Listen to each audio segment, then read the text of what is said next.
Alors j'ai trouvé un atelier céramique, donc en plein cœur de Lisbonne, qui s'appelle Kaolino. On va faire un tour à l'intérieur. Donc on est en plein Lisbonne. Donc j'ai la chance d'avoir trouvé un Français, ça va être plus facile pour les explications. Donc bonjour Vincent. Bonjour. Donc si tu veux bien nous raconter un petit peu ton travail. Donc là je travaille la porcelaine, porcelaine papier, avec donc, la technique des colombins. Ouais. Et j'étais parti sur un projet de pièces qui représentent des formes de pollen. Je peux vous montrer d'ailleurs. Ouais. Donc là je suis parti sur une pièce comme ça en fait. D'accord, c'est pour ça que tu as tes cloisons justement Voilà. à l'intérieur. Donc j'ai commencé par la partie supérieure. Donc là j'ai retourné et je vais continuer sur ces parties-là. Et donc ça fait un petit moment que je travaille sur les pollens comme ça. C'est un livre assez sympa où on peut voir une bonne diversité. Ouais, beaucoup de matière. Ouais, donc, vraiment des formes sympas. Voilà, j'ai fait cette pièce-là aussi, qui est là-bas. Ah bah, on va aller la regarder juste après. Et voilà, j'ai vraiment envie de tout faire. C'est génial. D'exploiter le pollen au maximum. Ouais. Voilà, il y en a un autre qui est là. Alors, tiens, celui-ci. Bah tiens, raconte-nous un petit peu comment tu l'as fabriqué. Ouais. Donc là, j'ai fait deux cloisons. Alors normalement, à l'origine, ça devait être les deux pièces comme ça rassemblées. D'accord. C'est un pollen qui avait une texture comme ça, assez organique, qui recouvrait donc une forme plus sphérique et régulière à l'intérieur. En le faisant, je me suis dit, ça pourrait faire un plat, simplement. Et donc ça donne ça avec ce contraste. Donc là, dans ces cas-là, j'ai fait avec la technique des plaques. J'ai posé j'ai utilisé un moule, parce qu'on n'utilise que des moules en plâtre ici, pour faire un bol comme ça. Et ensuite, j'ai posé du papier, j'ai fait un autre bol que j'ai recouvert. J'ai rassemblé les deux, donc il y avait le papier qui séparait les deux. Donc ça évitait que les deux pièces collent, et ensuite j'ai découpé. Ah d'accord, t'es venu, c'était plein et finalement t'es venu ajourer voilà, toutes tes ouvertures. Et donc je pense que je vais refaire d'autres comme ça et faire ce pollen au final avec une forme.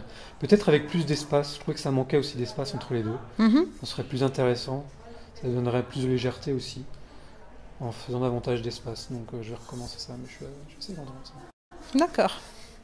Et après, au niveau du rendu, tu penses mettre quoi dessus? Tu vas l'émailler? Ouais, je vais émailler. J'aimerais bien faire un contraste entre les deux, pour révéler le côté un peu organique ici, donc mettre. Je pensais à l'oxyde de cuivre pour donner quelque chose un peu vert, diffus, et puis recouvrir d'émail transparent. Donc raconte-nous un petit peu cet atelier, comment il fonctionne, vous êtes combien de personnes? Alors on est 4, donc Katia qui est responsable, a monté l'atelier il y a une dizaine d'années maintenant. D'accord. Et ça a été progressif, ces dernières années ça a pris un peu plus d'ampleur, et maintenant donc, on donne des cours tous les jours. Quasiment tous les jours, 2 fois par jour parfois. On a des élèves qui viennent un peu partout, des élèves qui sont là l'année, aussi des élèves qui sont de passage. Il y a de plus en plus d'étrangers qui viennent juste pour le plaisir de découvrir. Journée, même l'intérêt aussi pour les élèves, c'est là il y a l'espace boutique. Donc ils peuvent aussi exposer et vendre leurs pièces. D'accord. Donc ici, voilà, on peut avoir une idée. Oui, on voit un petit peu les étagères de chaque élève. Et on travaille essentiellement, majoritairement avec les moules. Et on n'utilise pas le tour. Par rapport aux azulejos, c'est pas ce qui se fait le plus ici. On a vraiment de la céramique plus contemporaine, pas forcément en lien avec la culture portugaise. Voilà, ça attire de plus en plus de monde, en tous les cas. On sent qu'il y a un engouement pour la céramique, c'est assez flagrant. C'est vrai que c'est sympa. Je donne aussi des cours, effectivement, et c'est pareil. J'ai de plus en plus de demandes, donc c'est vrai qu'on sent que les gens ont besoin de toucher et mettre les mains dans la terre et c'est un vrai plaisir de les accompagner aussi, c'est vrai. Les élèves, parce qu'on sent qu'ils sont là pour trouver un moment d'apaisement, de se déconnecter de leur quotidien.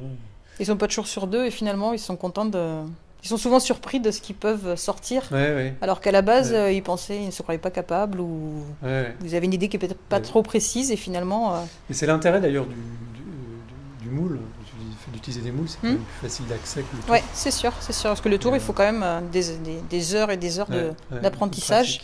Et donc ils sont généralement surpris, voilà, rien qu'en un cours, on peut faire 2 pièces avec les moules. Donc il y a aussi une satisfaction assez rapide, en fait, après 2 heures, il arrive à faire 2 pièces. Ouais. Ça, c'est pas mal. Donc ça marche plutôt bien, et c'est gratifiant. D'accord. Bon, on va faire un petit tour de la boutique. Et là, ce projet avec tous ces pétales de fleurs.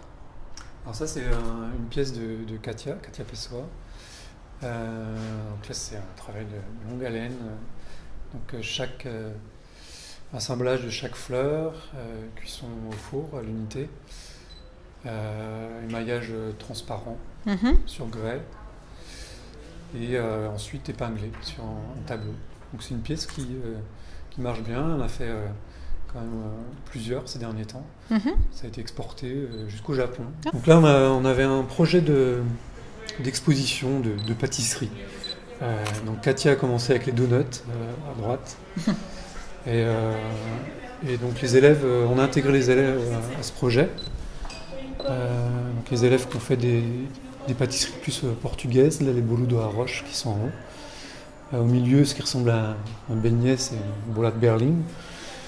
Et moi j'ai fait des palmiers en haut à gauche. Donc là c'était pas mal de travail aussi, de recherche au niveau des émaux, des oxydes, des pigments utilisés pour essayer de faire un rendu le plus naturel possible. Je trouve ça toujours intéressant de rentrer dans un atelier pour faire la rencontre d'un artiste. Je vous dis à bientôt pour un nouveau tuto ou une nouvelle rencontre.